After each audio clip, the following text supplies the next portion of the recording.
Hey guys, it's Tyler. I just wanted to make a quick video to show you how the Planning Center app works. It's going to be a really cool tool. I used to use Planning Center in college back in like 2012 or 2013. It was a super useful tool back then, and it's come a light years since that time.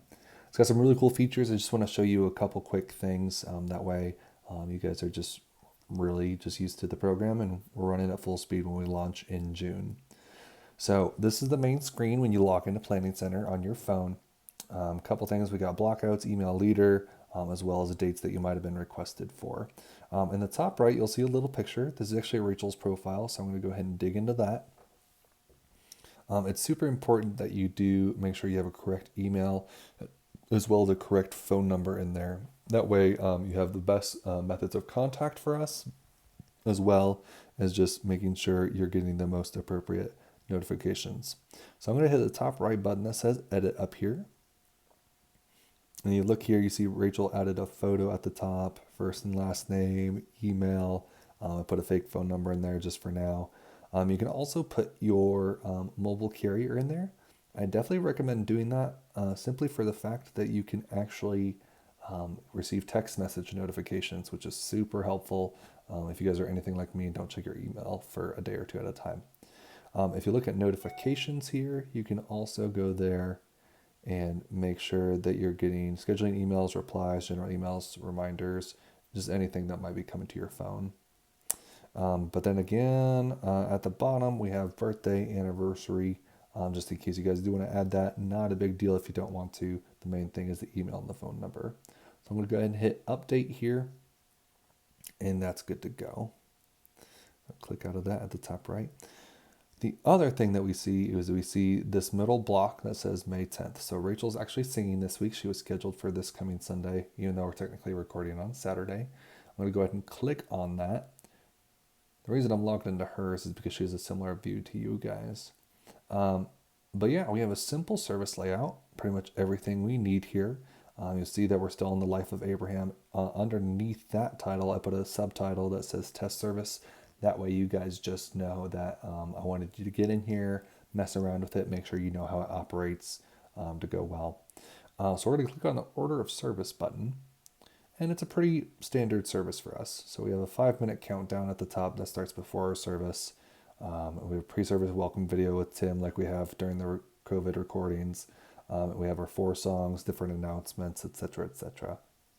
Really, really cool feature that I love about Planning Center. This is definitely new since I've used it.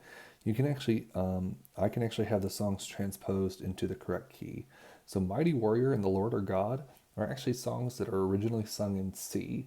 But because we are doing them in B flat, I was able to set it up where I could have them transposed down, which is a super useful tool. So anybody playing keyboards, guitar, bass, or even vocally, you guys can now play and sing along with the song in the actual key.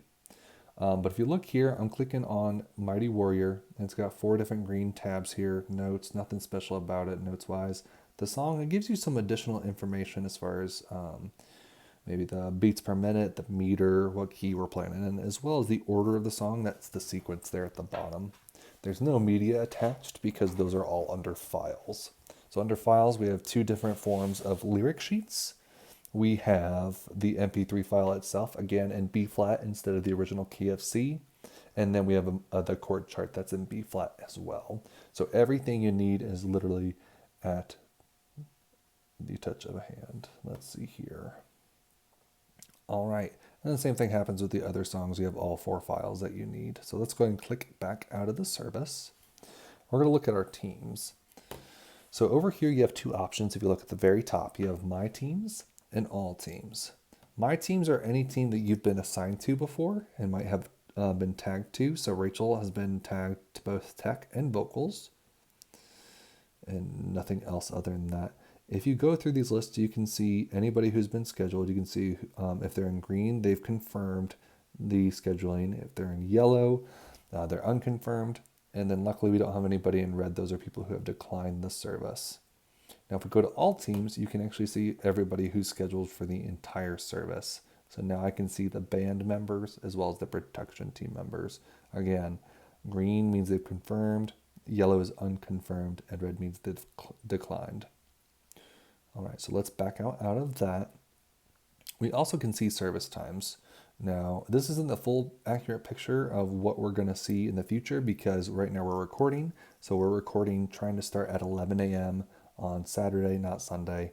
But we're also looking at band arrival time at 8:30, vocal arrival time of 8:40, and then band practice actually starts at 8:45. So that's a super useful tool. Generally, you'll get reminders about those times. And then we go down to files. We can see all 16 of the files for all 4 of those songs. Each song will have 4 files at least. So those are the main things. Now, if you look at the bottom, we have several different options as far as schedule, plans, songs, media, people, etc., etc. All right, let's look here. Now, the last thing I wanted to show you guys is how to block dates. Now, whenever you're requested for a service, you will get a scheduling request email. Again, you can either accept or decline on those. Always, always, always accept or decline. Don't make me come chasing you down. Please just accept or decline.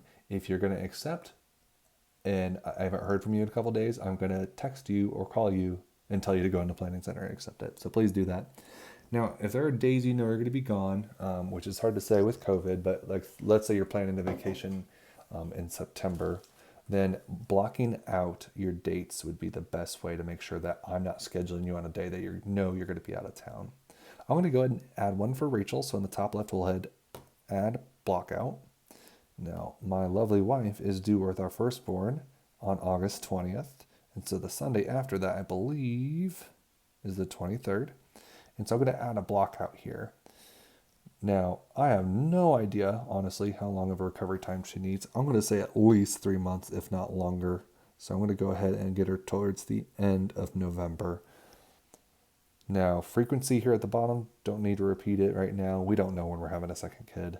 But reason we're going to put as becoming a mama. So now we're going to hit the little check mark in the top right. And now we've simply just created a block out day. So now when I go to try to schedule her to sing in the future, I'm not going to be able to because she's created those blockouts. Anyway, I hope you guys really have learned a lot from this. It's a pretty simple program again, but it's super, super effective. So I hope you guys are finding your way around it just fine. I'm going to create another video just like this for desktops. Thanks, guys. Bye.